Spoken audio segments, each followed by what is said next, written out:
नमस्कार good morning everyone मु आर्या आज गुरुत्वपूर्ण खबर गुड़िक आपण मानकु जणाइबी। न्यूज गुड़िक भल लगे निश्चित भाव गोटे लाइक करी चैनल को सब्सक्राइब करदेवे। तो चलतु आज गुरुत्वपूर्ण खबर गुड़िक उपरे नजर पकाइबा। तेबे आसंता 5 दिन पर्यंत कालबैशाखी प्रभाव में प्रबल अति प्रबल वर्षा मंगलवार 6टी जिले में प्रबल काचिम वर्षा। तेबे तातीरे लागिला ब्रेक आसंता 4 दिन पर्यंत समग्र राज्य में पागरे परिवर्तन होगाकू जाउछि। केतेक स्थान में हालुकार मध्यम धरणर वर्षा हबार संभावनाटी रही। तेबे मंगलवार 6टी जिले में प्रबल वर्षा हेबो। सेथिपई भुवनेश्वर आंचलिक पाणीपाग केन्द्र पक्षरु सतर्क सूचनाटी जारी करा जायछि। भुवनेश्वर आंचलिक पाणीपाग केन्द्र जारी करिथिबा बुलेटिन अनुसार आसंता काली रविवार समग्र राज्यर केतेक स्थान में हालुकार मध्यम धरणर वर्षा हबार संभावनाटी रही। तेबे बरगढ़ सोनपुर संबलपुर झारसुगुड़ा सुंदरगढ़ देवगढ़ अनुगुल ढेंकानाल केन्दुझर जाजपुर कटक भद्रक बालेश्वर और मयूरभंज जिलार केतेक स्थान में वज्रपात सहित घड़घड़ी मारिबार संभावनाटी रही। से समय घंटा प्रति 30 रु 40 किलोमीटर बेगरे पवन बहिबो बोली येलो वार्निंग जारी करा जाई अछि। परवर्ती खबर महिला मानकु मागणारे मिलिबो 10 लाख टंकार बीमा सरकार कले बड़ घोषणा। तेबे कांग्रेस सरकार राज्य में एक बड़ घोषणाटी करिसेंती। राज्यर गरीब एवं महिला कल्याण योजना उपर ध्यान दे प्रमुख निष्पत्ति निया जाई अछि।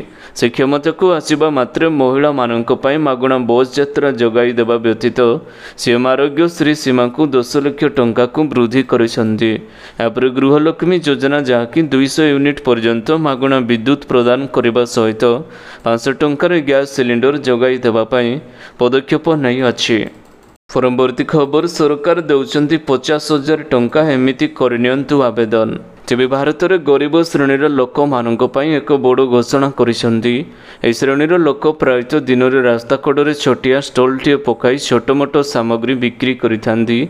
सेथिरु ही सेमानंकर परिवार भरण पोषण होइथाय। एभली श्रेणीर परिवार वर्ग मानकर जीवन शैलीर विकास पई सरकार सेमानंकु बिना सुधरे एवं बिना ग्यारंटी रे 50,000 टंका पर्यंत ऋण जोगाई देउछंती।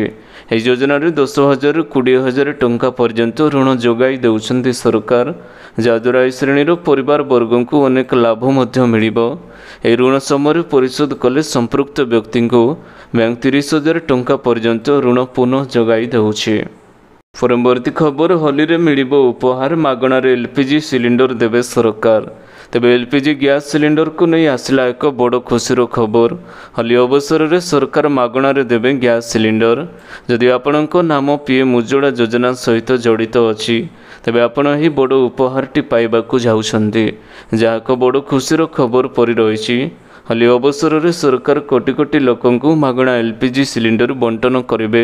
देशर बृहत्तम राज्य उत्तर प्रदेशर योगी सरकार गरीब लोक मानंकु मागणा गैस सिलिंडर जोगाई देबे। एथिरु प्राय 1.75 कोटी परिवार उपकृत हेबे बोली विश्वास करा जाउअछि। केवल एतिकी नुहे सरकार प्रतिवर्ष 2 थर एलपीजी सिलिंडर बंटन करुचंती, जा द्वितीय पर्यायर वर्तमान आरंभ हेबाकू जाउछि। परवर्ती खबर सरकार बड़ भेटी 15 टंका कमिला पेट्रोल एवं डीजेल दर। तेबे बड़ भेटी देले सरकार, कमिला पेट्रोल एवं डीजेल दाम। पाखापाखि 15 टंका कमिला तैलर दर। कही रखुचु गुरुवार दिन केंद्र सरकार सारा देश में लिटर पिछा पेट्रोल एवं डीजेल दर में 2 टंका ह्रास करिसेंती। गला 2 वर्ष है पेट्रोल एवं डीजेल दाम स्थिर रहितिला, एथिरे कौनसी परिवर्तन होई नथिला। एबे दाम कमिबा पर पेट्रोल लिटर पिछा 101 टंकार पहुँची अछि। सेहीपरि डीजेल दर लिटर पिछा 92.62 टंकार पहुँची अछि। परवर्ती खबर रेकर्ड भांगिले मोदी सरकार विकास पाई 14 दिन में 8,25 कोटी टंका देशवासी को देले उपहार। तेबे विकसित भारत गठन दिगरे एक प्रमुख प्रयास रे प्रधानमंत्री नरेंद्र मोदी चलित मास 14 दिन मध्य देश को 8,25 कोटी टंकार विकासमूलक प्रकल्प उत्सर्ग करिसेंती, जाकि एक बड़ रेकर्ड रही। मार्च 1 रे प्रधानमंत्री मोदी झारखंडर धानबाड़े 35,700 कोटी टंका मूल्यर विकासर प्रकल्पर मूलदुआ पकाई अछंती। यह प्रकल्प गुड़िकर सार रेलशक्ति एवं कोयला क्षेत्र अंतर्भुक्त रही। ठीक से दिन पश्चिम बंगर 7,200 कोटी टंका मूल्यर विकासमूलक प्रकल्पर मूलदुआ पकाई। ଏହି ପ୍ରକଳ୍ପଗୁଡ଼ିକ ରେଳ ବନ୍ଦର, ତୈଳ ପାଇପଲାଇନ୍, ଏଲ୍ପିଜି ଯୋଗାଣ ଏବଂ ବର୍ଜ୍ୟ ଜଳ ପରି କ୍ଷେତ୍ରକୁ ଅନ୍ତର୍ଭୁକ୍ତ କରିଥିଲା। ପରବର୍ତ୍ତୀ ଖବର, କର୍ମଚାରୀ ଏବଂ ପେନ୍ସନଧାରୀମାନଙ୍କ ପାଇଁ ବଡ଼ ଖବର। ପ୍ରତିବର୍ଷ ଏତିକି ପ୍ରତିଶତ ବଢ଼ିବ ପେନ୍ସନ୍। ତେବେ ସରକାର ଆଣିଲେ ନୂଆ ନିୟମ, ଏଣିକି ପ୍ରତିବର୍ଷ ବଢ଼ିବ ପେନ୍ସନ୍। କେନ୍ଦ୍ର ଏବଂ ରାଜ୍ୟ ସରକାର ସମୟ ସମୟରେ ଲକ୍ଷ ଲକ୍ଷ ପେନ୍ସନଭୋଗୀମାନଙ୍କୁ ଅନେକ ଉପହାର ପ୍ରଦାନ କରନ୍ତି। ବର୍ତ୍ତମାନ ରାଜ୍ୟ ସରକାର ପେନ୍ସନଭୋଗୀମାନଙ୍କୁ ଆଉ ଏକ ଖୁସିର ଖବର ଦେଇଛନ୍ତି। ବର୍ତ୍ତମାନଠାରୁ ଆପଣ ପେନ୍ସନ୍ ବର୍ଷକୁ 2 ଥର ବୃଦ୍ଧି ପାଇବ। ଜୁଲାଇ ମାସରେ ଆପଣ ପେନ୍ସନ୍ରେ 5% ଏବଂ ଜାନୁଆରୀରେ 10% ବୃଦ୍ଧି ପାଇବ। ଅର୍ଥାତ୍ ଏହି ଅନୁଯାୟୀ କର୍ମଚାରୀମାନଙ୍କର ପେନ୍ସନ୍ ପ୍ରତିବର୍ଷ 15% ବୃଦ୍ଧି ପାଇବ। ପରବର୍ତ୍ତୀ ଖବର, INS ଚିଲିକାରେ ତୃତୀୟ ବ୍ୟାଚ୍ର ଅଗ୍ନିବୀର ପ୍ରଶିକ୍ଷାର୍ଥୀ ପାସିଂ ଆଉଟ୍ ପ୍ୟାରେଡ୍ ଅନୁଷ୍ଠିତ। ତେବେ କାଲି ସନ୍ଧ୍ୟାରେ INS ଚିଲିକା ପ୍ୟାରେଡ୍ର ଗ୍ରାଉଣ୍ଡଠାରେ ଆନୁଷ୍ଠାନିକ ଭାବରେ ତୃତୀୟ ବ୍ୟାଚ୍ ଅଗ୍ନିବୀର ପ୍ରଶିକ୍ଷାର୍ଥୀ ପାସିଂ ଆଉଟ୍ ପ୍ୟାରେଡ୍ ଅନୁଷ୍ଠିତ କରାଯାଇଛି। ଏ ବ୍ୟାଚ୍ରେ ସମୁଦାୟ 2630 ଅଗ୍ନିବୀରଙ୍କ ମଧ୍ୟରେ 396 ଜଣ ମହିଳା ଅଗ୍ନିବୀର ସଫଳତାର ସହିତ ଶାରୀରିକ ଏବଂ ମାନସିକ ପ୍ରଶିକ୍ଷଣ ନେଇ ସୁଦକ୍ଷ ଭାବରେ ଦେଶ ସେବା ପାଇଁ ଭାରତୀୟ ନୌସେନାର ନୂତନ ଯାତ୍ରା ଆରମ୍ଭ କରିଥିବାରୁ ଏହି ଭବ୍ୟ ସମାରୋହରେ ସେମାନଙ୍କର ଅବଦାନକୁ ସ୍ୱୀକାର କରି ଅଗ୍ନିବୀରଙ୍କ ପିତାମାତାଙ୍କୁ କୃତଜ୍ଞତା ଜଣାଇ ଅଛନ୍ତି। ପରବର୍ତ୍ତୀ ଖବର, PGT ପଦକୁ ନେଇ ପୁଣି ଜାରି ହେଲା କରିଜେଣ୍ଡମ୍। ଇଂରାଜୀ MAକୁ OPSCର ବଡ଼ ନିଷ୍ପତ୍ତି। ତେବେ 1375ଟି ପୋଷ୍ଟ ଗ୍ରାଜୁଏଟ୍ ଟିଚର ପଦ ପୂରଣ ପାଇଁ ଗତ ଜାନୁଆରୀ 31 ତାରିଖରୁ ଅନଲାଇନ୍ ଆବେଦନଟି ଆରମ୍ଭ ହୋଇ ମାର୍ଚ୍ଚ 2ରେ ଶେଷ ତାରିଖ ରହିଥିଲା।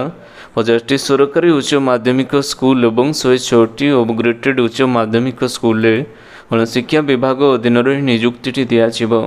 ଏଥିରେ ଆବେଦନର ଅନ୍ତିମ ତାରିଖ ମାର୍ଚ୍ଚ 18 ତାରିଖ ପର୍ଯ୍ୟନ୍ତ ବୃଦ୍ଧି ଘୋଷଣା କରାଯାଇଥିଲା। ତେବେ ଏହାରି ମଧ୍ୟରେ PGT ପଦକୁ ନେଇ ପୁଣି ଆସିଛି ଏକ କରିଜେଣ୍ଡମ୍। ଇଂରାଜୀ ଏବଂ ଫରେନ୍ ଭାଷା ବିଶ୍ୱବିଦ୍ୟାଳୟ ହାଇଦ୍ରାବାଦ MAରୁ ଲିଙ୍ଗୁଷ୍ଟିକସ୍ ଇଂରାଜୀ M ସହିତ ସମାନ କରାଯିବ।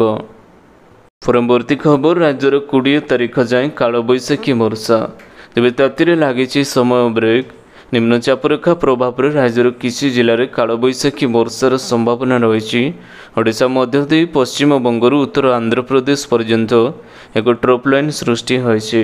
ଏହି ଟ୍ରପ୍ ଲାଇନ୍ ପ୍ରଭାବରେ ଆସନ୍ତା 20 ତାରିଖ ପର୍ଯ୍ୟନ୍ତ ଓଡ଼ିଶାର କିଛି କିଛି ସ୍ଥାନରେ ଦିନର ତାପମାତ୍ରା 3ରୁ 5 ଡିଗ୍ରୀ ହ୍ରାସ ପାଇବା ସହିତ ହାଲୁକାରୁ ମଧ୍ୟମ ଧରଣର ବର୍ଷା ହେବାର ସମ୍ଭାବନାଟି ଅଧିକ ଅଛି। ତେବେ 19 ତାରିଖ ବେଳକୁ କାଳବୈଶାଖୀର ପ୍ରଭାବ ଅଧିକ ରହିବା ନେଇ ଆକଳନ କରାଯାଇଅଛି। 19 ବେଳକୁ ନିମ୍ନ ଚାପରେଖା ସହ ବଙ୍ଗୋପସାଗରରେ ଏକ ଗୁରୁଚାପ ବଳୟଟି ସୃଷ୍ଟି ହେବାକୁ ଯାଉଛି।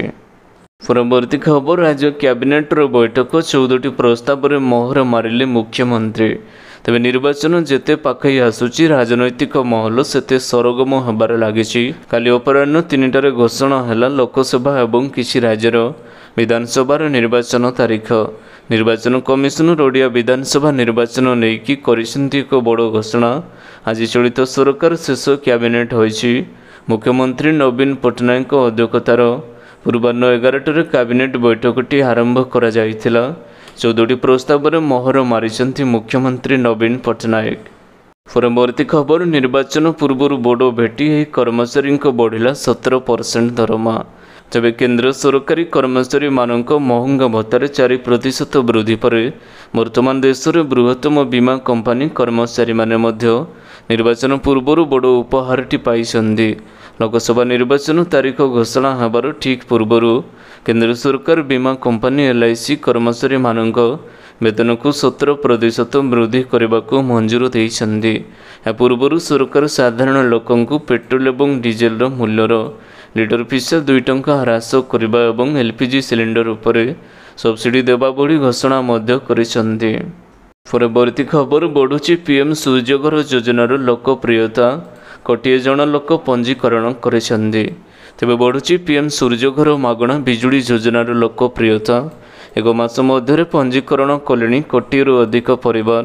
ଏନେଇ ସୋସିଆଲ ମିଡ଼ିଆର ସାଇଟ୍ Xରେ ଏକ ପୋଷ୍ଟ ସେୟାର କରି ସୂଚନା ଦେଲେ ପ୍ରଧାନମନ୍ତ୍ରୀ ନରେନ୍ଦ୍ର ମୋଦି। ଏହା ସହିତ ସେ ଖୁସି ବ୍ୟକ୍ତ ମଧ୍ୟ କରିଛନ୍ତି।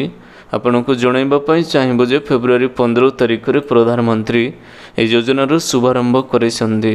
ପ୍ରଧାନମନ୍ତ୍ରୀ ନିଜର ଏହି ପୋଷ୍ଟରେ ଲେଖିଛନ୍ତି, ओडिशा तमिलनाडु उत्तर प्रदेश पृष्ठ 5 लाख अधिक आवेदन करिथिबा बेले आसाम बिहार गुजरात और महाराष्ट्र पंजीकरण करा जाई अछि। तेबे खूब शीघ्र समस्त को पंजीकरण करने अपील करिसेंती मोदी सरकार। परवर्ती खबर भारतीय रेलवे चाकरी 10th पास करिथिबा 15 वर्ष पिला भी करिवे आवेदन। तेबे भारतीय रेलवे चाकरी खोजुथिबा युवक मानक पई एक भल सुजोग रहिछि। एने विभाग एक नियुक्ति विज्ञप्ति प्रकाश करिछि। ऑनलाइन आवेदन प्रक्रिया आरंभ करा जाई अछि। रेल कोच कारखाना कापुरथाला रे खोलिथिबा पदवी गुड़िक पूरण करा जिवो। नियुक्ति प्रक्रिया रे फिटर मेसिनिस्ट वेल्डर मेकानिक बढ़ई ऑस्ट्रेलियन आदि पदवी गुड़िक पूरण करा जिवो। एने उभय महिला एवं पुरुष आवेदन करि पारिबे। नियुक्ति माध्यम मोट 550 प्रार्थी नियुक्ति पाइबे। रेलवे ऑफिशियल वेबसाइट rcf.indianrailways.gov.in को जाई ऑनलाइन आवेदन टी करि पारिबे। परवर्ती खबर कलबल करुछि ग्रीष्म प्रवाह राज्य में बढ़ुछि तापमात्रा। तेबे राज्य में कलबल करुछि तापमात्रा ऊपर मुहां हेलाणी पारद उपांतर उपकूल सबुठी राज करुछि ग्रीष्म प्रवाह। गत किछि दिन धरी राज्यर विभिन्न सहर में तापमात्रा 39 डिग्री छुई जाई अछि। पश्चिम ओडिशा रे असंभाळ ताती आगामी दिन रु 2 दिन भितर तापमात्राटी आहुरी 2 रु 4 डिग्री पर्यंत वृद्धि हेबो बोली पाणीपाग विभाग पूर्वानुमानटी करेछि। परवर्ती खबर ओडिशा को 2टी नुआ रेल प्रकल्प जलेश्वर चंदनेश्वर रेल लाइन को अनुमोदन। तेज ओडिशा रे 2टी नुआ रेल प्रकल्प संपर्क में केंद्र रेल मंत्री अश्विनी वैष्णव आज घोषणा करिसेंती। जलेश्वर चंदनेश्वर मध्य 42 किमी रेल लाइन और नरसिंहपुर क्विंटेल खंटपड़ा मध्य दे अनुगुल नयागढ़ टाउन मध्य नुआ लाइन और खोर्धा टाउन काईपद मध्य कड़ लाइन 120 किलोमीटर रही। जलेश्वर प्रकल्प फास्ट ट्रैक आधार में निर्माण करा एथिपाई स्वीकृत प्रक्रिया शेष होइथिबा बेले खूब शीघ्र कार्य आरंभ होबाकू जाउछि। परवर्ती खबर आज आयुष्मान कार्ड मागणा स्वास्थ्य सेवा ही राज्य में बंद 575 घरोई हस्पिटाल कराजिबोनी ग्रहण। तेबे प्रधानमंत्री नरेंद्र मोदी सरकार द्वारा जारी होइथिबा आयुष्मान कार्डटी मार्च 16 ठारू हरियाणा रे कार्य बंद करा जायछि। फल अंतर्गत हिताधिकारी मानक प्रदान करा जाउथिबा 5 लाख मागणा चिकित्सा सुविधा मिलिबो नाही। एने हरियाणा मेडिकल एसोसिएशन पक्षर घोषणा करा जायछि। हरियाणा मेडिकल एसोसिएशन अध्यक्ष डाक्तर अजय महाजन एक चिठी जारी कर यह घोषणा करिसेंती। याद्वारा राज्य में 575 घरोई हस्पिटाल रे मागणा स्वास्थ्य सेवा नहीं लोक असुविधार पड़िबार आशंकाटी देखा जायछि। परवर्ती खबर ट्रैफिक कनेस्टेबल नियुक्ति पाई विज्ञप्ति प्रकाश कला ओएसएससी जानतु किपरि करिवे आवेदन। तेबे ओडिशा कर्मचारी चयन आयोग स्टेट ट्रांसपोर्ट अथॉरिटी कमर्स एवं ट्रांसपोर्ट विभाग अधीन में ट्रैफिक कनेस्टेबल नियुक्ति पाई विज्ञप्ति प्रकाश करिछि। योग्य आशायी माने ऑनलाइन माध्यम एथिपाई आवेदन टी करि पारिबे। एथिपाई मार्च 28 तारिख रजिस्ट्रेशन आरंभ हेबाकू थिबा बेले एप्रिल 27 शेष तारिख रहिछि। एपरि आवेदन शेष तारिख एप्रिल 30 तारिख रहिछि। तेबे आशायी माने मे 2 तारिख पर्यंत समानकर आवेदन पत्रटी एडिट करि पारिबे। उभय महिला एवं पुरुष ही पदवी पाई आवेदन टी करि पारिबे। परवर्ती खबर होली रे 10 दिन पूर्व बड़ घोषणा 50% है कर्मचारी को महंगा भत्ता। तेबे सरकारी कर्मचारी पेंशन भोगी एवं परिवार पेंशन भोगी मानक पई भत्ताको 4% वृद्धि करा जायछि। राज्य सरकार एक बयान में कहते जे हार रे संशोधन पर महंगा भत्ता 46% रु 50% को वृद्धि करा जाई अछि। होली रे 10 दिन पूर्व सरकार एक बड़ घोषणा करिसेंती। तेबे आशा करुछि आज गुरुत्वपूर्ण खबर गुड़िक आपण मानकु निश्चित भाव में भल लगी। जदि भल लगी वीडियो को गोटे लाइक करंतु एवं चैनल को सब्सक्राइब करने बिल्कुल भी भूलंतु नहीं। आपण को भल पाइबा स्वरूप वीडियो को शेयर करदेवे। पुणी देखा हब लेटेस्ट अपडेट्रे से पर्यंत विदाय नौसी। वंदे मातरम। Take care. Bye bye.